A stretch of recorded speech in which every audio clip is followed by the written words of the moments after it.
consider putting Ethan Garbers in at the end of that game? Consider putting Ethan Garbers in the game. At the end, no, we didn't have any conversations about that. Why not? Why not? Yeah, you were up big. They didn't have a quarterback. Dorian said he's not 100%. Yeah, we didn't have any conversations, and I don't think we were up big. It was only a 2-score game. Then we were trying to make it a 3-score game. What's kind of the development plan for Ethan? Excuse me? What's the development plan for him? We work every day at practice, and if the opportunity presents itself in the game, then we'll get him in the game. You were able to see something from some of the other, you got some of the other skill guys in at the end of the game, like Keegan Jones. What did you see from them? Keegan did a nice job. Keegan's done a nice job in training sessions. You know, it's just a matter of, you know, how the game has expressed itself, but wanted to get him some reps. I think he did a really nice job from that standpoint. When Dorian was 1 for 8 for 3 yards at halftime, did you consider sitting him at all just to give him a look from the sidelines and let him kind of get his flow back? Nope. Never came up at all? Nope. We saw some silver screens on the field. You know, was that to protect from signal stealing? Yep. Or what brought up that concern? What's that? What brought up that concern? We're just always trying to protect what we do on the offensive side of the ball.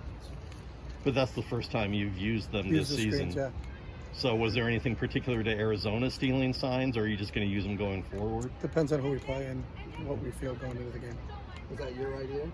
It's our staff's idea. All of our ideas are our staff's idea. So nobody just says, hey, we're going to do this. We talk about everything we do. What will go into that decision making between, you know, Depends from on who we're team to team? playing and what we're doing and what intelligence we have in terms of how they operate. So How was that? I mean, they could see it from across the sideline. Well, obviously, they couldn't see it from the press box, but they could have somebody on this other sideline. figure it out. Okay. What about Colson Yankoff? Is he hurt right now? Colson Yankoff's not available right now.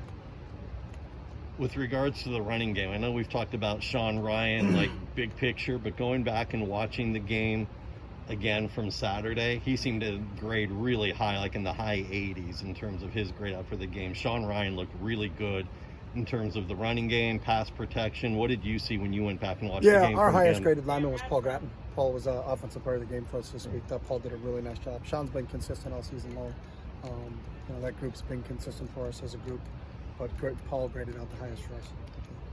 Let's talk about Britton Brown running angry, and he really does kind of look like he does. How does that style, hard-charging style, help him?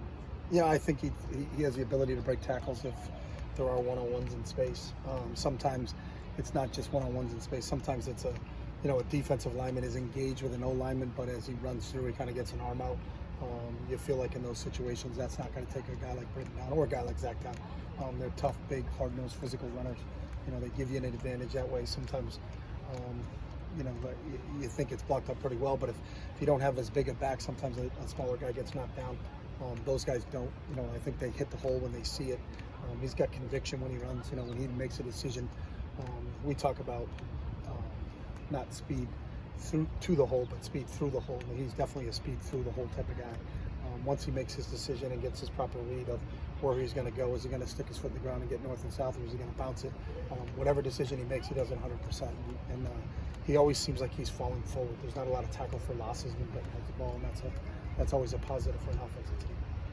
You get a lot of people say that Zach and Britton are so similar and how that's a good thing, but what do you think sets them apart? What skill sets do they have that are different according to you? Yeah, I think there are similarities and there are differences. You know, I don't know specifically that. You know, I don't think of it that way. What I think about is that as a play caller, you don't have to call one set of things for one guy and a different set for another guy. You know, sometimes that's a difference when you have two distinctly different backs. It's that, yeah, hey, when he's in, we need to feature this, and when he's in, we need to feature that.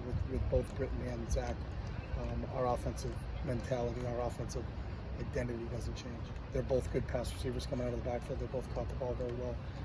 They're both very good in pass protection, along to go with their running skills. Saw DJ Warnell in there at safety for a little bit. You know, what did you think of his performance and how? Yeah, DJ's played all season long. So if you just saw him in game one, I mean, he's been playing since the beginning of the year. So him and Blake played boundary safety for us, and he's done a really nice job there. He's been a really key player for us on special teams.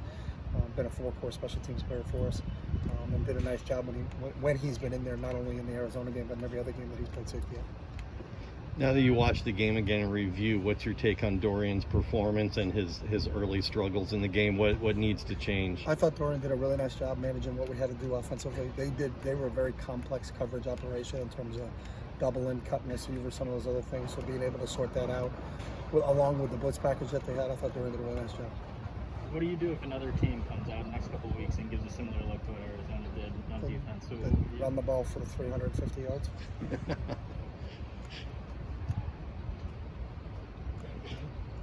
All right, thanks, Coach. Thanks, guys.